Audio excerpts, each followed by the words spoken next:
सभी को राम राम, सभी को नमस्कार। राजस्थान जीके स्टडी के 9H प्लेटफॉर्म पर आपका तहे दिल से हार्दिक स्वागत और हार्दिक अभिनंदन है।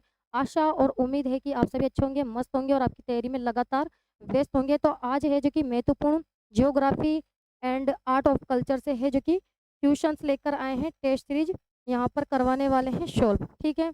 या तो आप चतुर्थ श्रेणी की तैयारी कर रहे हो, या फिर रीट मेंस की तैयारी कर रहे हो, या फिर किसी भी प्रतियोगी परीक्षा की तैयारी कर रहे हो, क्लास आपके लिए महत्वपूर्ण रहने वाली है, क्योंकि एग्जाम की दृष्टि से जो ये क्वेश्चन है वे बार बार रिपीट होते हैं या फिर पूछे जा सकते हैं एग्जाम में आपसे। तो क्लास स्टार्ट करने से पहले आप सभी से रिक्वेस्ट है कि फटाफट क्लास के साथ जुड़ जाइए और दबा के एक बार क्लास को शेयर कर दीजिए। तो देख लेते हैं क्वेश्चन नंबर 1। बताइए कि राजस्थान में निम्न में से कौन सा एक बालू का स्तूप का प्रकार नहीं है। 4 ऑप्शन है आपके सामने। क्या पूछा है कि बालू का स्तूप का प्रकार नहीं है। यहाँ पर पूछा है आपसे कि एक बालू का स्तूप का प्रकार नहीं है। कौन सा बालू का स्तूप का प्रकार नहीं है। थली। ये थली क्या है बताइए। थली क्या है। लूणी नदी का उत्तरी क्षेत्र उसे कहते हैं थली। क्या है। लूणी नदी का उत्तरी क्षेत्र। लूणी नदी का उत्तरी क्षेत्र इसे किस नाम से जाना जाता है। थली के नाम से जाना जाता है। जबकि सीप क्या है। सीप बालू का स्तूप का प्रकार है। इसके अलावा बरखान भी बालू का स्तूप का प्रकार है। और जो पेराबोलिक है ये भी बालू का स्तूप का प्रकार है। और सीप कैसे बालू का स्तूप होते हैं। क्वेश्चन पूछा जा सकता है कि सीप किस प्रकार के बालू का स्तूप होते हैं। बताइए। हवा के समांतर। कैसे होते हैं। हवा के समांतर।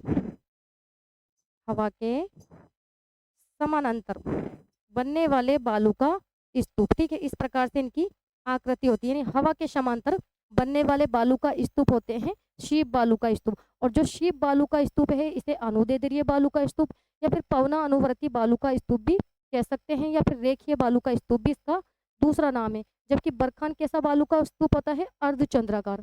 कैसा होता है। अर्धचंद्राकार। क्वेश्चन बनकर आ सकता है कि अर्धचंद्राकार अर्धचंद्राकार बालू का स्तूप, बालू का स्तूप इसे किस नाम से जानते हैं। ठीक है। अर्धचंद्राकार बालू का स्तूप तो इसे बरखान कहा जाता है। जबकि जो पेराबोलिक बालू का स्तूप होता है ये कैसा होता है। बरखान के विपरीत। बरखान तो किस प्रकार से होता है। अर्धचंद्राकार, इस टाइप से, ठीक है। जबकि पेराबोलिक कैसे होता है। इसकी जो आकृति है वो इस टाइप से होती है, ठीक है। यानी बरखान के विपरीत कैसा होता है ये। बरखान के विपरीत, बरखान के विपरीत होता है। और इसकी जो आकृति होती है वो कैसी होती है। महिलाओं के हेयर पिन के समान। कैसी होती है। महिलाओं के हेयर पिन के समान, ठीक है। तो यहाँ पर तो यही पूछा गया है कि बालू का स्तूप का प्रकार नहीं है तो थली। थली क्या है। लूणी नदी का उत्तरी क्षेत्र, ठीक है। यहाँ राइट आंसर हमारा सी ऑप्शन। नेक्स्ट क्वेश्चन बताइए। क्वेश्चन नंबर 2 कि राजस्थान के उत्तर से दक्षिण की लंबाई है। क्या है राजस्थान के उत्तर से दक्षिण की लंबाई। 4 ऑप्शन से देख लीजिए कि राजस्थान के उत्तर से दक्षिण की लंबाई, या फिर पूछा जा सकता है पूर्व से पश्चिम की चौड़ाई क्या है। तो देख लेते हैं राजस्थान के नक्शे के हिसाब से। जो राजस्थान के उत्तर से दक्षिण की लंबाई है ये उत्तर दिशा हो गई, और ये दक्षिण दिशा, इसके अलावा ये पूर्व दिशा, और ये है पश्चिम दिशा। तो उत्तर से जो दक्षिण की लंबाई है क्या है कि उत्तर से जो दक्षिण की लंबाई है ये कितनी है। 826 किलोमीटर, ये ध्यान में रखना है आपको। और जो पूर्व से पश्चिम की चौड़ाई है ये कितनी है। जो पूर्व से पश्चिम की चौड़ाई है वे कितनी है। 869 किलोमीटर। और दोनों में कितना अंतर है। तो यहाँ पर अंतर है 43 किलोमीटर का। कितना अंतर है। 43 किलोमीटर का। तो यहाँ पर तो यही पूछा गया है कि उत्तर से दक्षिण की लंबाई। क्या पूछा है। उत्तर से दक्षिण की लंबाई। तो उत्तर से दक्षिण की लंबाई कितनी है। 826 किलोमीटर। हमारा जो राइट आंसर है वे हो जाएगा सी ऑप्शन, ठीक है। नेक्स्ट क्वेश्चन बताइए। क्वेश्चन नंबर 3 कि राजस्थान का भौगोलिक क्षेत्रफल भारत के कुल क्षेत्रफल का प्रतिशत है। राजस्थान का जो भौगोलिक क्षेत्रफल है वे भारत के कुल क्षेत्रफल का कितना प्रतिशत है। तो 10.41%। यहाँ राइट आंसर हमारा ए ऑप्शन हो जाएगा। और क्षेत्रफल की दृष्टि से सबसे बड़ा राज्य कौन सा है भारत का। क्षेत्रफल के आधार पर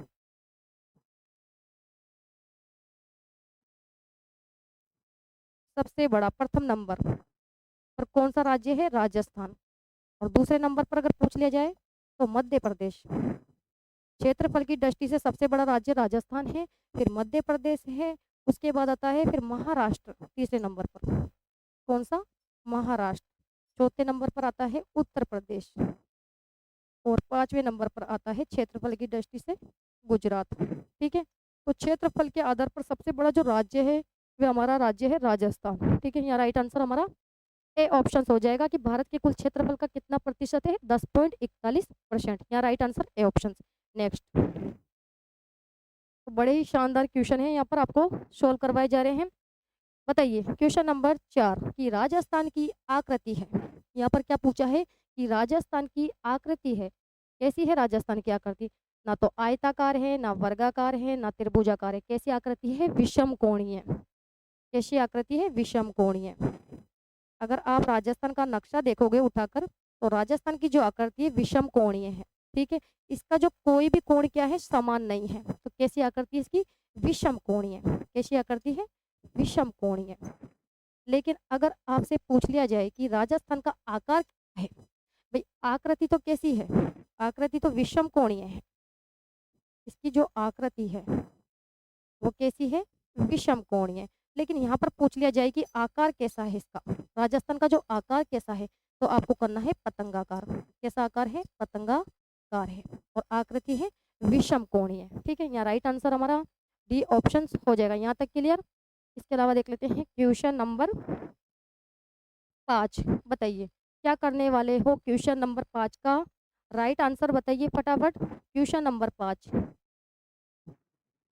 कि राजस्थान की अंतर्राष्ट्रीय सीमा की लंबाई है। राजस्थान की अंतर्राष्ट्रीय सीमा की लंबाई है। क्या पूछा है? अंतर्राष्ट्रीय सीमा की लंबाई है, कितनी है? अंतर्राष्ट्रीय सीमा की लंबाई कितनी है? 1070 किलोमीटर। कितनी है? 1070 किलोमीटर। अगर हम बात करते हैं कि अंतर्राष्ट्रीय, अंतर्राष्ट्रीय और अंतर्राज्यीय, अंतर्राज्यीय, तो अंतर्राष्ट्रीय जो सीमा है इसकी लंबाई कितनी है? 1070 किलोमीटर। ठीक है, और अंतर्राज्यीय सीमा ये कितनी है? 4850 किलोमीटर।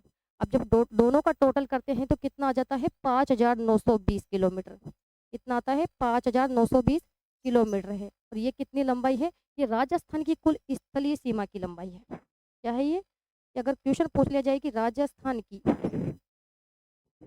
कुल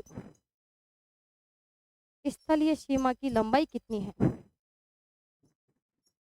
स्थलीय सीमा की लंबाई, तो वो कितनी है? 5920 किलोमीटर है। ठीक है, यहाँ तक क्लियर कि राजस्थान की अंतर्राष्ट्रीय सीमा की लंबाई है 1070 किलोमीटर और अंतर्राज्यीय सीमा की लंबाई कितनी है? 4850 किलोमीटर। जब दोनों का टोटल करते हैं तो 5920 किलोमीटर हो जाता है और ये राजस्थान की कुल क्या है? स्थलीय सीमा की लंबाई है। यहाँ तक क्लियर? हमारा जो राइट आंसर है सी ऑप्शन। बताइए क्वेश्चन नंबर 6 कि मांड प्राचीन नाम था किसका? 4 ऑप्शन से देख लीजिए कि मांड प्राचीन नाम था किसका? प्राचीन नाम था मांड। मांड प्राचीन नाम था किसका? जैसलमेर का। ठीक है, यहाँ राइट आंसर हमारा ए ऑप्शन हो जाएगा।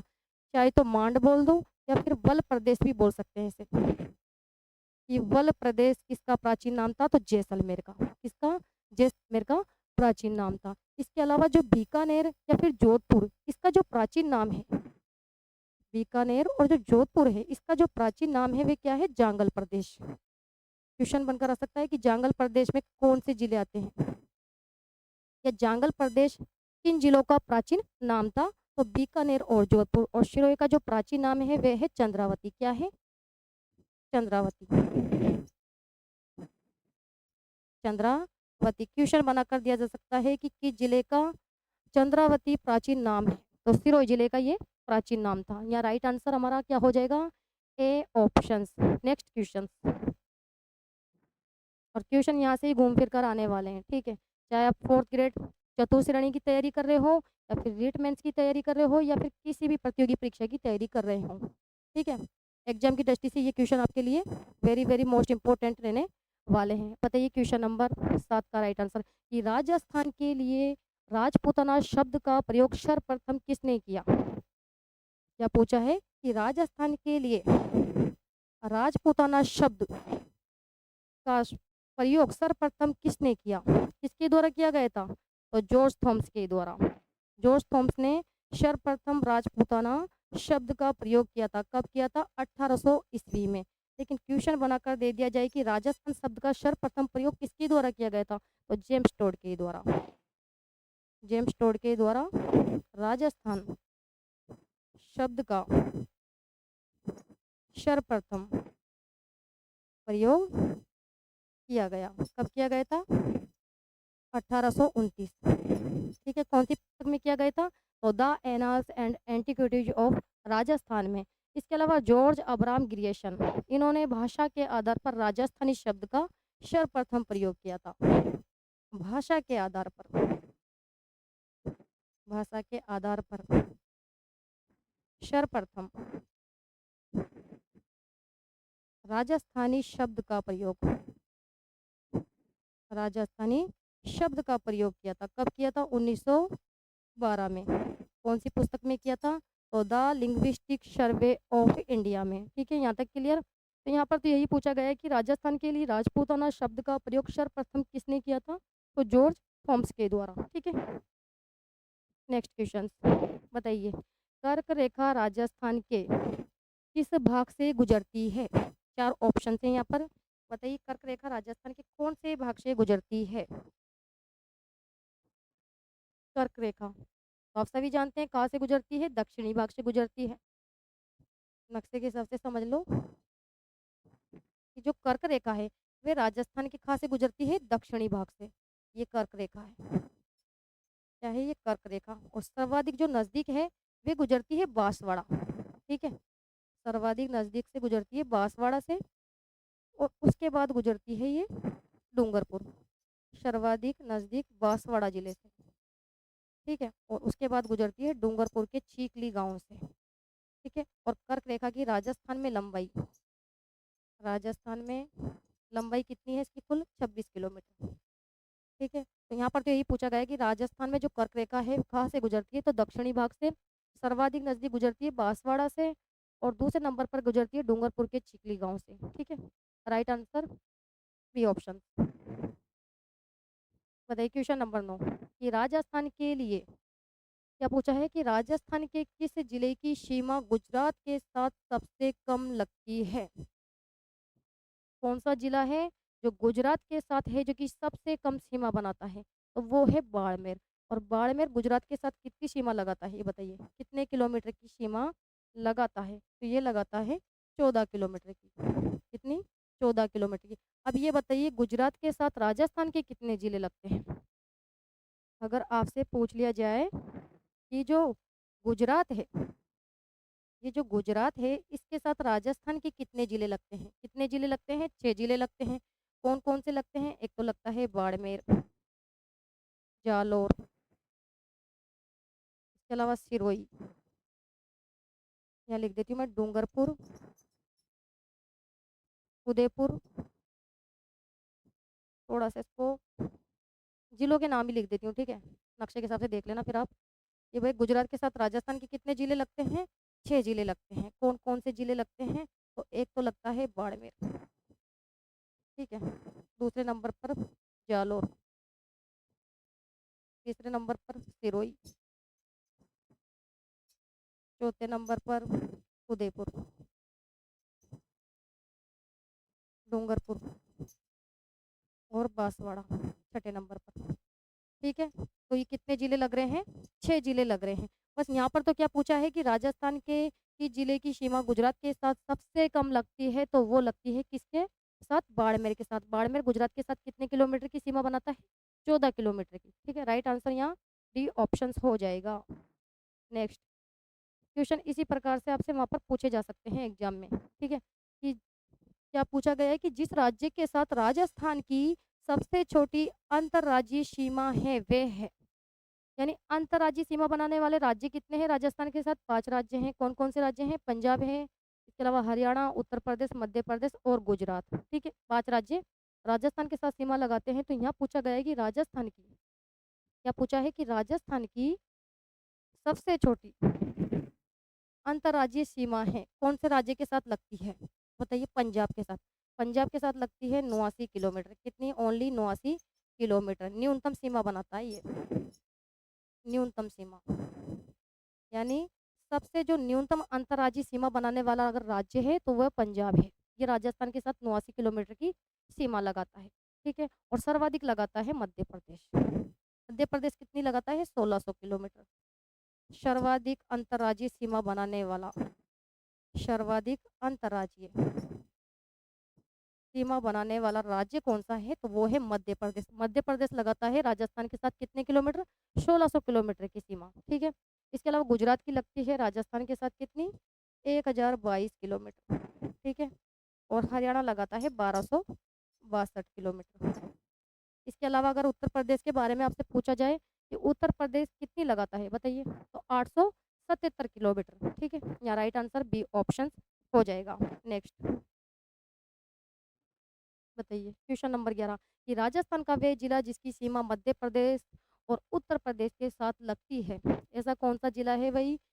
राजस्थान का वह जिला जिसकी सीमा मध्य प्रदेश और उत्तर प्रदेश के साथ लगती है, यानी दोनों के साथ ही लगती है, कौन सा जिला होगा? चार ऑप्शन है। कौन सा जिला होगा? धौलपुर।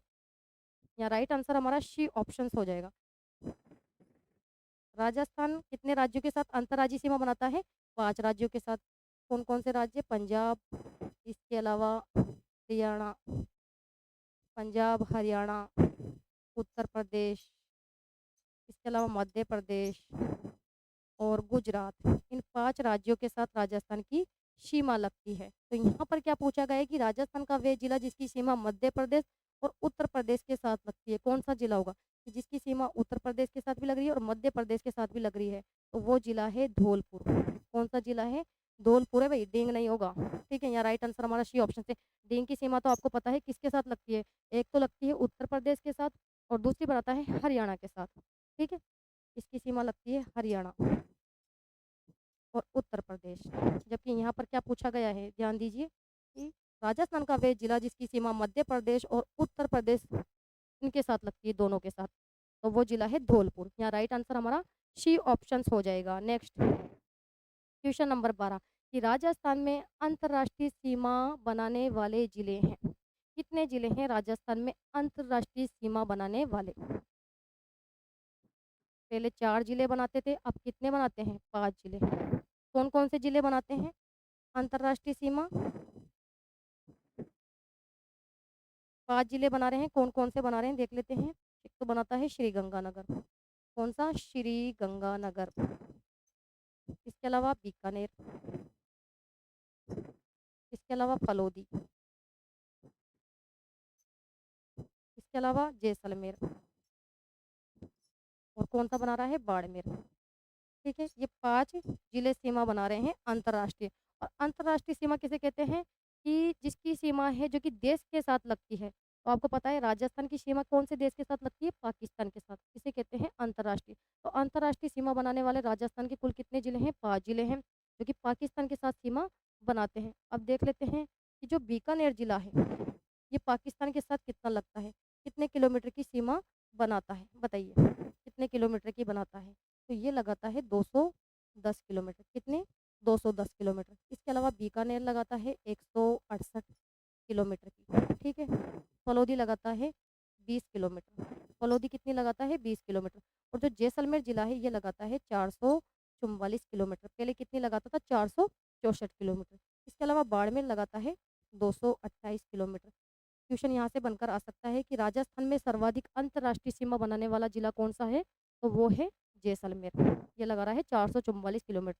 न्यूनतम भी पूछा जा सकता है कि राजस्थान में अंतर्राष्ट्रीय सीमा बनाने वाला न्यूनतम कौन सा जिला है? तो फलोदी है।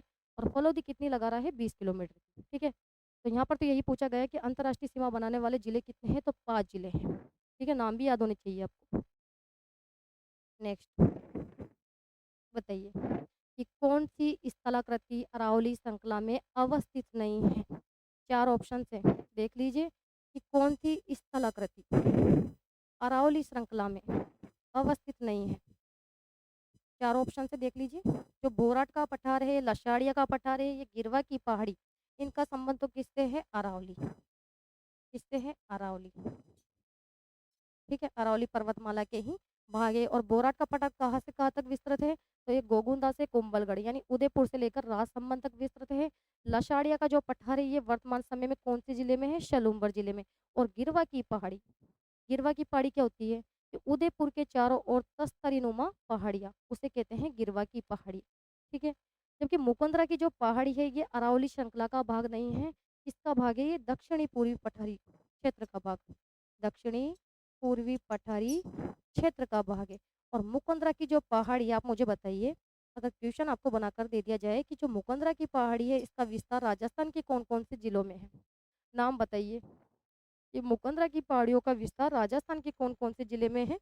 तो कोटा, बूंदी, झालावाड़ और चित्तौड़गढ़।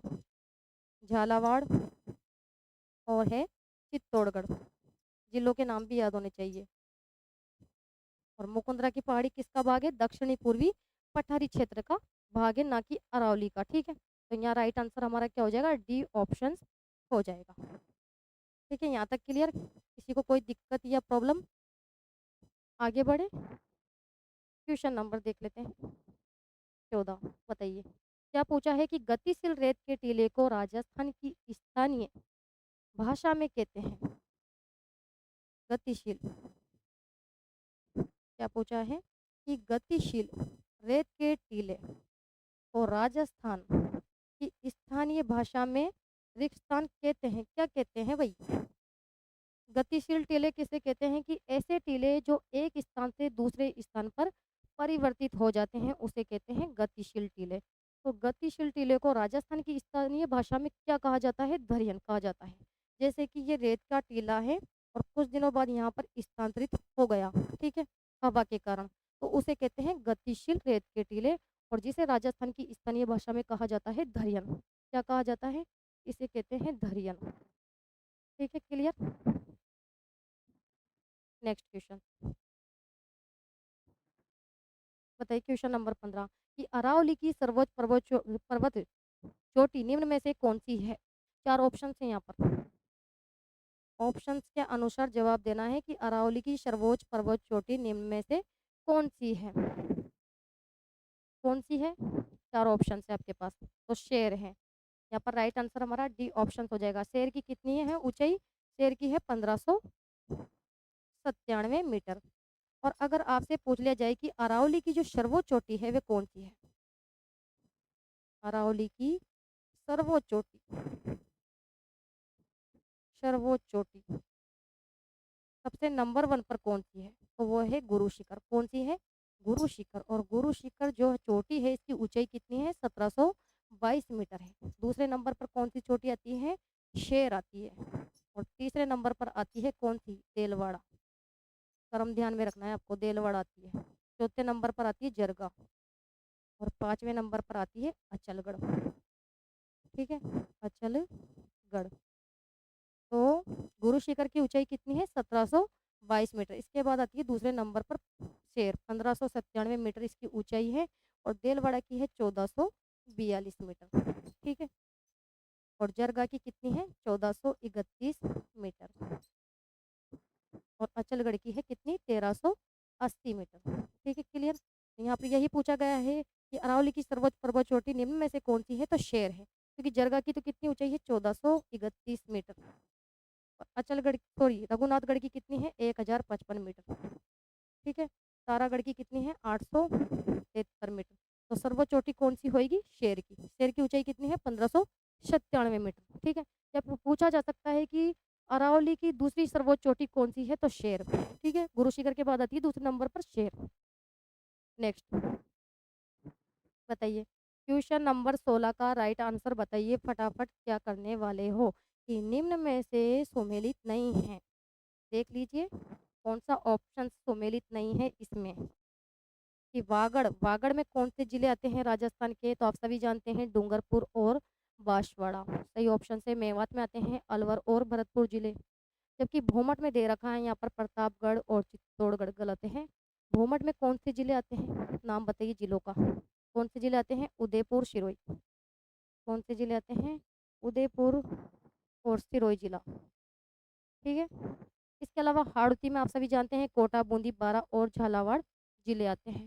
तो यहाँ पर यही पूछा गया है कि निम्न में से सुमेलित नहीं है, तो सी ऑप्शन हमारा जो राइट आंसर है वो क्या होगा, सी ऑप्शन हो जाएगा। नेक्स्ट,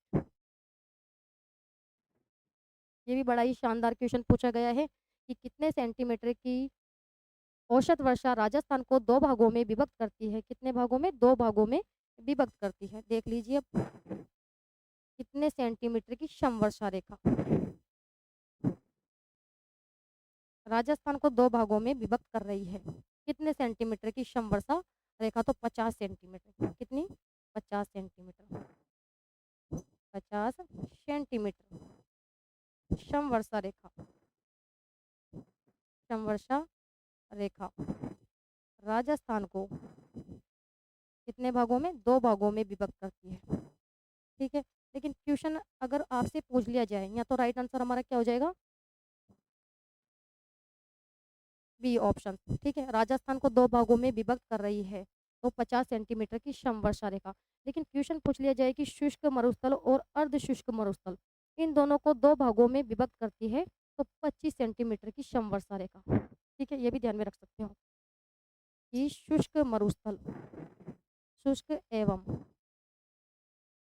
अर्ध शुष्क मरुस्थल को दो भागों में विभक्त करती है 25 सेंटीमीटर की समवर्षा रेखा। ये ध्यान में रख सकते हो आप। ठीक है, या तो पूछा जा सकता है कि राजस्थान को दो भागों में विभक्त करने वाली समवर्षा रेखा है 50 सेंटीमीटर, या फिर पूछा जा सकता है शुष्क मरुस्थल और अर्ध शुष्क मरुस्थल को दो भागों में विभक्त करने वाली समवर्षा रेखा है, तो 25 सेंटीमीटर समवर्षा रेखा। ठीक है। नेक्स्ट बताइए, ये आ गए कला संस्कृति के क्वेश्चन, ध्यानपूर्वक पढ़िएगा। क्या पूछा है कि टणका, आंवला, लंगर रिक्तस्थान के आभूषण हैं। कहाँ के आभूषण हैं, कहाँ पर पहने जाते हैं ये आभूषण। टणका, आंवला, लंगर कहाँ के आभूषण हैं, पैर के। इसके अलावा और बताइए पैरों में कौन कौन से आभूषण पहने जाते हैं, जैसे कि पायल हो गई, कौन सा आभूषण, पायल। या फिर पूछा जा सकता है पायजेब, या फिर पूछा जा सकता है रमझोल, नेवरी, तेजड़िया, या फिर घुंघरू, नूपुर। इसके अलावा शकुंतला, हीरा नामी। इसके अलावा टणका। ठीक है। या फिर छड़ है, लंगर है, या तोड़ा है। ये कहाँ पर पहने जाते हैं, पैर में पहने जाने वाले आभूषण हैं। गले में तो आप सभी जानते हैं कौन कौन से आभूषण पहने जाते हैं, जैसे पोत हो गया, इसके अलावा हाकर, इसके अलावा सरी, आड़, इसके अलावा ठुस्सी, या फिर मादलिया, तिमणिया, कंठी, कंठश्री, कंठमाला, पंचलड़ी, चंपाकली, या फिर मंगलसूत्र। ये कहाँ के आभूषण हैं, सारे गले में पहने जाने वाले आभूषण। सिर पर पहनी जाती है रखड़ी, या फिर मेमंद, या फिर बोरला, या फिर टीका, या टीकड़ा, या फिर मांग, या फिर शीश फूल, माथा पट्टी, या फिर गोफण। ये कहाँ के आभूषण हैं, सारे सिर पर पहने जाने वाले आभूषण हैं। तो यहाँ से आभूषण का नाम आपको जरूर पूछा जा सकता है, कोई भी आभूषण उठाकर दिया जा सकता है और पूछा जा सकता है ये कहाँ पर पहना जाता है। बताइए, भुजा पर पहने जाने वाले कोई दो आभूषण के नाम बताइए आप मुझे। एक तो है बाजूबंद, क्या है, बाजूबंद। इसके अलावा बाजूबंद, भुजबंद, बाजूबंद, भुजबंद है। इसके अलावा अणत, या फिर टड्डा, क्या है, टड्डा, या फिर है तकमा, या फिर नवरत्न, या फिर उतरनो। तो यहाँ से आपसे क्वेश्चन पूछा जा सकता है कि अणत, टड्डा, तकमा कहाँ पर पहने जाने वाला आभूषण है, तो भुजा का। यहाँ राइट आंसर हमारा बी ऑप्शन हो जाएगा। नेक्स्ट, क्या पूछा है भाई, फटाफट आंसर दीजिए कि बालकों द्वारा गणेश चतुर्थी पर कौन सा गीत गाया जाता है। यहाँ पर आपको गीतों के नाम दे दिए गए हैं, तो बताइए जो कि गणेश चतुर्थी पर बालकों के द्वारा ही गाया जाता है। कौन सा गीत है? चौक ब्याहनी। या राइट आंसर हमारा बी ऑप्शन। शुवटिया जो गीत है ये तो भील स्त्री द्वारा गाया जाता है। शुवटिया जो गीत है ये भील स्त्री द्वारा गाया जाने वाला गीत है। ठीक है, गाया जाता है भील स्त्रियों के द्वारा। और जो चौक ब्याहनी गीत है ये बालकों द्वारा गणेश चतुर्थी के अवसर पर गाया जाता है। इसके अलावा हिचकी गीत आपको पता है किसी की याद में, किसी की याद में गाया जाने वाला गीत है। और कौन से क्षेत्र का प्रसिद्ध है? मेवात क्षेत्र का। ठीक है, इसके अलावा मोरिया गीत ये बालिकाओं द्वारा गाया जाने वाला गीत है। बालिकाओं द्वारा गाया जाता है। कब गाया जाता है? कि जिन बालिकाओं की सगाई हो गई है किंतु विवाह में देरी है, उन बालिकाओं के द्वारा गाया जाने वाला गीत है मोरिया गीत। यहाँ राइट आंसर हमारा बी ऑप्शन हो जाएगा। नेक्स्ट क्वेश्चन नंबर 20 कि राजस्थान में विवाह के अवसर पर पुरुषों द्वारा पगड़ी पहनी जाती है। यहाँ पर पगड़ियों के नाम दे दिए गए हैं, तो बताइए कौन सी पगड़ी पहनी जाती है? पुरुषों के द्वारा विवाह के अवसर पर कौन सी पगड़ी पहनी जाती है? कौन सी पगड़ी पहनी जाती है? मोठड़े की पगड़ी। ये जो मोठड़े की पगड़ी है ये विवाह के उत्सव पर पुरुषों द्वारा पहनी जाती है, विवाह पर। ठीक है, जबकि मदिल की जो पगड़ी है ये पहनी जाती है दशहरे के अवसर पर, दशहरे के अवसर पर। और लेरिया जो पगड़ी है ये पहनी जाती है तीज के अवसर पर। कब पहनी जाती है? तीज के अवसर पर। और फूल पत्तों की जो पगड़ी होती है ये पहनी जाती है होली के अवसर पर। कब पहनी जाती है? होली के अवसर पर। ठीक है, या फिर सफ़ेद रंग की पगड़ी कब पहनी जाती है? तो शोक के अवसर पर। या फिर केसरिया रंग की पगड़ी कब पहनी जाती है? तो युद्ध के अवसर पर। ठीक है, यहाँ right answer A option. Question number 21 Chittorgarh दुर्ग का निर्माण करवाया था? किसके द्वारा करवाया गया था चित्तौड़गढ़ दुर्ग का निर्माण? किसने करवाया था? चित्रागंद मौर्य। यहाँ राइट आंसर हमारा ए ऑप्शन। ठीक है, चित्तौड़गढ़, चित्तौड़गढ़ दुर्ग, इसका जो निर्माण है वे किसने करवाया था? चित्रागंद मौर्य, चित्रागंद मौर्य ने। और जो चित्तौड़गढ़ का दुर्ग है ये कौन से पठार पर है? मेषा के पठार पर, मेषा के पठार पर स्थित है। कौन सी नदियों के संगम पर है? बताइए कौन सी नदियों के संगम पर है ये? तो गंभीरी और बेड़च, गंभीरी और बेड़च नदी के संगम पर स्थित है। और इसके संबंध में कहावत भी है, तो गढ़ गढ़ है तो चित्तौड़गढ़, बाकी सब गढ़ैया। ठीक है, कहावत भी है। और राजस्थान का सबसे बड़ा क्या है? ये लिविंग फोर्ट है, एकमात्र ऐसा किला है जहाँ पर कृषि कार्य भी किया जाता है। या फिर सर्वाधिक शाखें और जौहर वाला किला है चित्तौड़गढ़ का किला। ठीक है, यहाँ right answer A option. Question number 22 बताइए भाई, क्या पूछा है? हवा महल का निर्माण किसने करवाया था? चार ऑप्शन है यहाँ पर। हवा महल का निर्माण, तो ये बताइए जो हवा महल है ये कहाँ पर है? हवा महल आप सभी जानते हैं कहाँ पर है? जयपुर में। इसका जो निर्माण है, हवा महल का जो निर्माण है वह कौन से शासक ने करवाया था? सवाई प्रताप सिंह। किसने करवाया था? सवाई प्रताप सिंह। कब करवाया था सवाई प्रताप सिंह ने?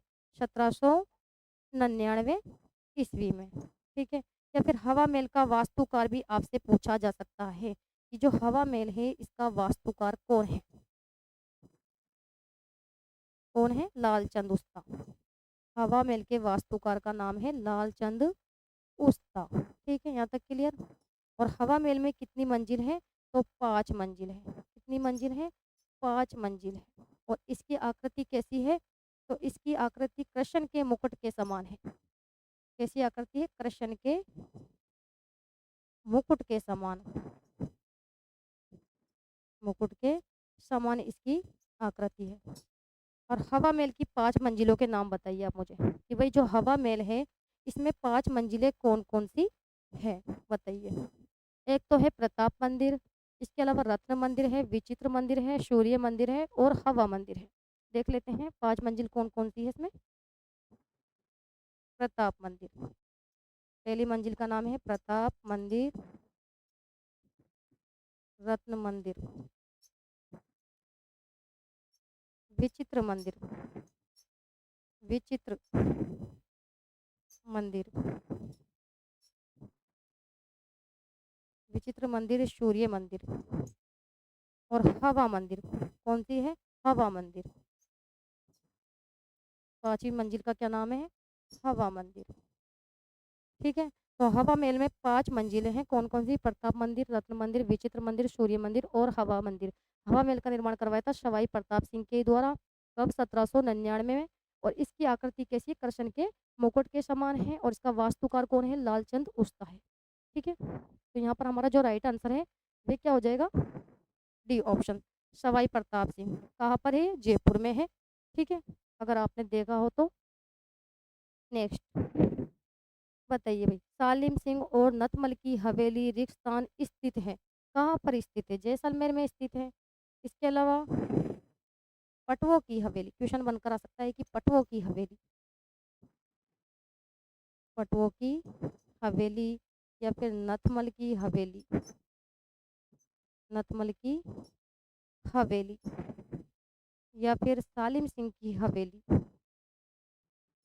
सालिम सिंह की हवेली।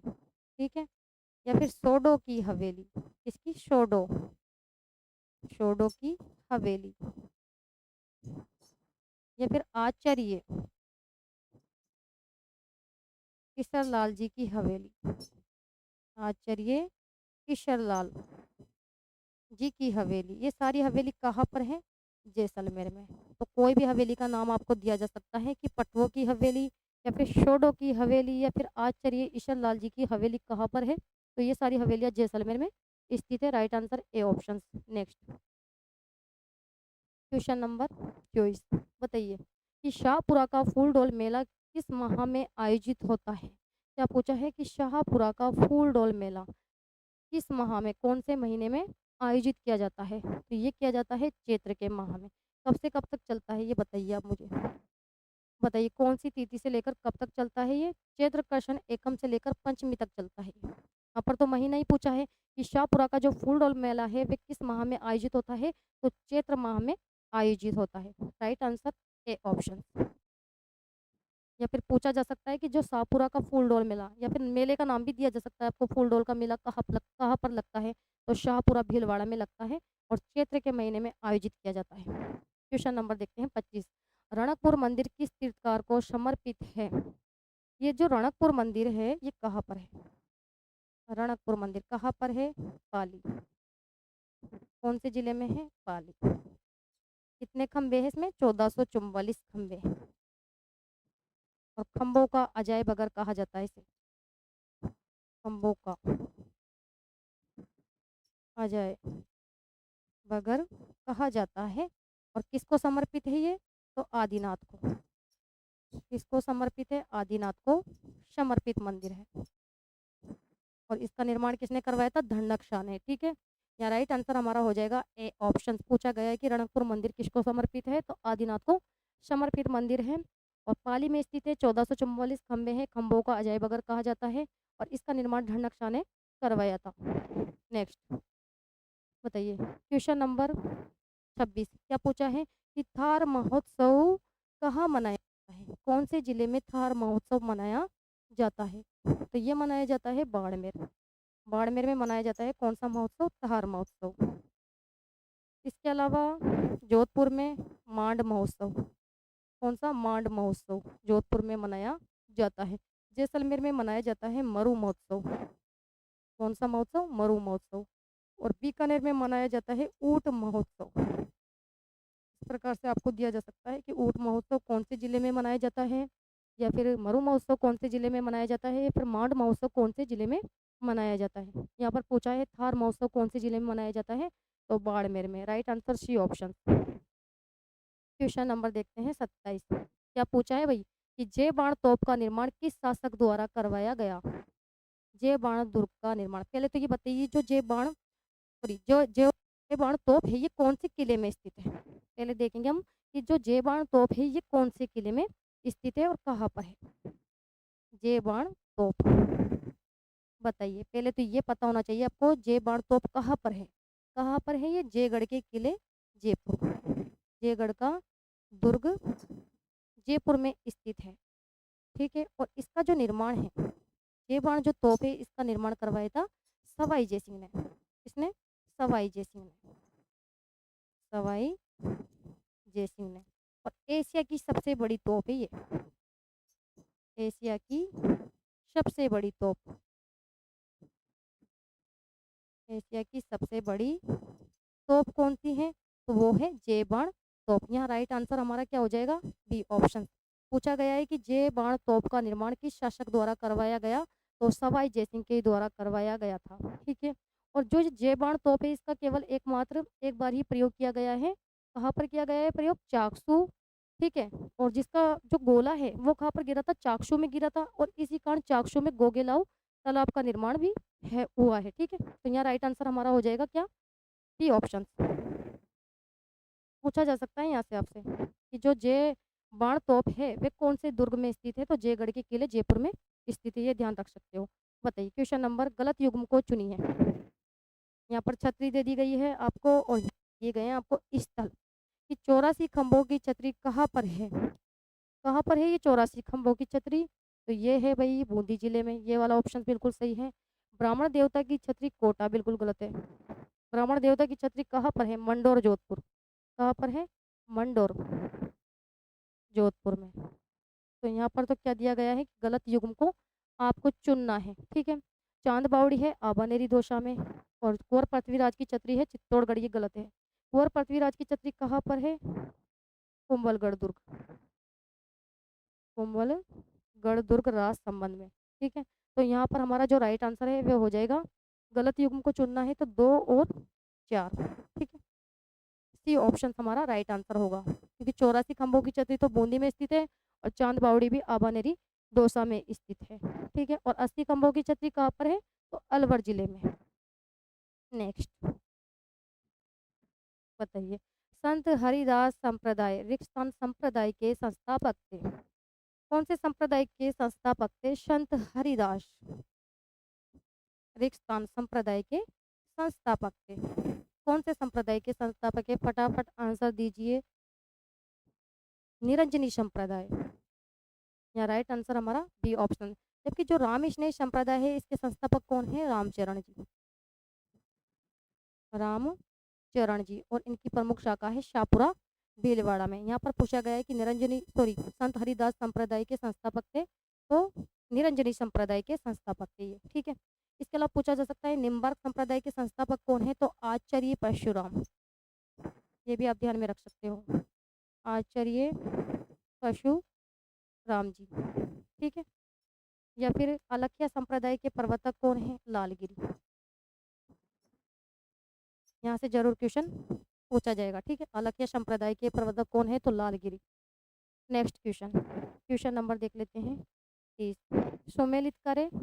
यहाँ पर नृत्यों के नाम दे दिए गए हैं और आपको जातियाँ दी गई है। तो चरवा नृत्य किसके द्वारा किया जाता है? चरवा नृत्य ये किया जाता है माली के द्वारा, माली जाति के द्वारा। कठपुतली नृत्य नट जाति के द्वारा। 2 और 1, 2 और 1। ठीक है, नकल नृत्य किया जाता है भांड जाति के द्वारा, और बोहरा बोरी नृत्य किया जाता है हरिजन जाति के द्वारा। राइट आंसर हमारा क्या होगा? D option.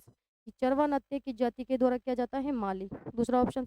कठपुतली जो नृत्य है वे किया जाता है नट जाति के द्वारा। 1, और जो नकल नृत्य है ये किसके द्वारा किया जाता है? भांड के द्वारा। बोहरा बोरी नृत्य किया जाता है हरिजन जाति के द्वारा। ठीक है, right answer D option. Question number देखते हैं 31 कि निम्न में से असंगत है। बताइए कौन सा ऑप्शन इसमें से असंगत है। क्या पूछा है कि पोथी खाना संग्रहालय ये कहाँ पर है? तो ये है जयपुर में, बिल्कुल सही है। सरस्वती भंडार दे रखा है चित्तौड़गढ़, गलत है। सरस्वती भंडार कहाँ पर है? सरस्वती भंडार उदयपुर। कौन से जिले में है? उदयपुर जिले में स्थित है सरस्वती भंडार। और जिन भद्रशूरी भंडार ये जैसलमेर में स्थित है। पुस्तक प्रकाश जोधपुर। या राइट आंसर हमारा क्या हो जाएगा? B option. क्या पूछा गया है कि निम्न में से असंगत है। ठीक है, सरस्वती जो भंडार है उदयपुर जिले में स्थित है, ना कि चित्तौड़गढ़ में। क्वेश्चन नंबर देखते हैं 32। बताइए कि भील स्त्रियों द्वारा कि भील स्त्रियों द्वारा घुटने तक जो वस्त्र पहना जाता है उसे जानते हैं, किस नाम से जानते हैं बताइए। कि भील स्त्रियों के द्वारा घुटनों तक जो वस्त्र पहना जाता है उसे कहते हैं, क्या कहते हैं भाई, कछाबू कहते हैं। या राइट आंसर हमारा डी ऑप्शन हो जाएगा। जबकि ढेपाड़ी, खोइतू और पोतिया ये तो भील पुरुषों के द्वारा पहने जाने वाले वस्त्र हैं। और ये जो ढेपाड़ी है ये क्या है कि भील भील पुरुष द्वारा, क्या है ढेपाड़ी कि भील पुरुष द्वारा, भील पुरुष द्वारा पहनी जाने वाली तंग धोती, पहनी जाने वाली तंग धोती यानी धोती का प्रकार है। ये तो क्या है, धोती का प्रकार है ढेपाड़ी, तंग धोती। ठीक है। खोइतू क्या है तो भील पुरुष द्वारा कमर पर बांधे जाने वाला वस्त्र, भील पुरुष द्वारा कमर पर बांधे जाने वाला वस्त्र का प्रकार, कमर पर बांधे जाने वाला क्या है ये वस्त्र का प्रकार है। ठीक है। इसके अलावा पोत्या क्या है तो भील पुरुष द्वारा सिर पर धारण किया जाने वाला वस्त्र, भील पुरुष द्वारा सिर पर, सिर को ढकने हेतु, सिर को ढकने हेतु पहने जाने वाला वस्त्र, पहने जाने वाला वस्त्र। लेकिन यहाँ पर क्या पूछा है, क्या पूछा है यहाँ पर कि भील स्त्रियों द्वारा घुटने तक पहने जाने वाला क्या कहलाता है, कौन सा वस्त्र कहलाता है, तो वो कहलाता है कछाबू, जो कि महिलाओं के द्वारा पहने जाने वाला वस्त्र का प्रकार है। ठीक है। बताइए क्वेश्चन नंबर 33 क्या पूछा है भाई कि निम्न में से मालवी की उपबोली है। देख लीजिए मालवी की कौन सी उपबोली है। चार ऑप्शन है आपके पास, मालवी की उपबोली आपसे पूछा गया है। कौन सी है मालवी की उपबोली, तो वो है सोडवाड़ी। या राइट आंसर हमारा सी ऑप्शन हो जाएगा। जबकि गोडवाड़ी, शेखावाटी और देवड़ावाटी ये किसकी उपबोली है, मारवाड़ी की उपबोलियाँ है। ठीक है। नेक्स्ट क्वेश्चन बताइए, राजस्थान संगीत नाटक अकादमी है कहाँ पर है, राजस्थान संगीत नाटक अकादमी। ये तो पढ़ा चुकी हूँ मैं आपको टॉपिक कि राजस्थान संगीत नाटक जो अकादमी है ये कहाँ पर है, जोधपुर में। ठीक है। इसकी स्थापना कब की गई थी, 1957 में। ठीक है। लेकिन क्वेश्चन बनकर आ जाएगी राजस्थान संगीत संस्थान कहाँ पर है, दोनों में अंतर है। राजस्थान संगीत संस्थान ये कहाँ पर है, तो जयपुर। और इसकी जो स्थापना है, राजस्थान संगीत संस्थान की जो स्थापना है ये हुई थी 1950। ठीक है। दोनों में काफ़ी अंतर है। यहाँ पर पूछा गया कि राजस्थान संगीत नाटक अकादमी कहाँ पर है, तो ये है Jodhpur. Right answer B option. Jaipur में तो कौन सा संस्थान है, राजस्थान संगीत संस्थान, जिसकी स्थापना हुई थी 1950 में। और उदयपुर में आप सभी जानते हैं भारतीय लोक कला मंडल है, जिसकी स्थापना 1952 में देवीलाल शामर के द्वारा की गई थी। नेक्स्ट क्वेश्चन देख लेते हैं, लास्ट क्वेश्चन नंबर 33 बताइए कि निम्न में से कौन सा तार वाला संगीत वाद्य यंत्र नहीं है।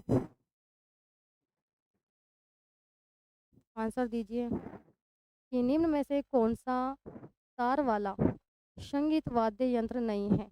तत्व वाद्य यंत्र किसे कहते हैं कि ऐसे वाद्य यंत्र जिनमें स्वरों की उत्पत्ति तारों से होती है, वो वाद्य यंत्र क्या कहलाते हैं, तार वाले वाद्य यंत्र कहलाते हैं। तो देख लीजिए इसमें से कौन सा तार वाला वाद्य यंत्र नहीं है। कामायचा तत्ववाद्य यंत्र है, रावण हत्ता तत्ववाद्य यंत्र है और सुरिंदा भी तत्ववाद्य यंत्र है। जबकि शतरा कैसा वाद्य यंत्र है, सुशिर वाद्य यंत्र। कैसा वाद्य यंत्र है शतरा, सुशिर वाद्य यंत्र है। यहाँ से भी जरूर क्वेश्चन पूछा जाएगा वाद्य यंत्र से संबंधित। ठीक है। तो ये थे आज के इम्पोर्टेंट क्वेश्चन जो एग्जाम में आपसे पूछे जा सकते हैं। ठीक है। तो आज के सेशन को तो यहाँ पर ही समाप्त करते हैं और नेक्स्ट क्लास में मिलते हैं। तब तक के लिए धन्यवाद। Thank you so much.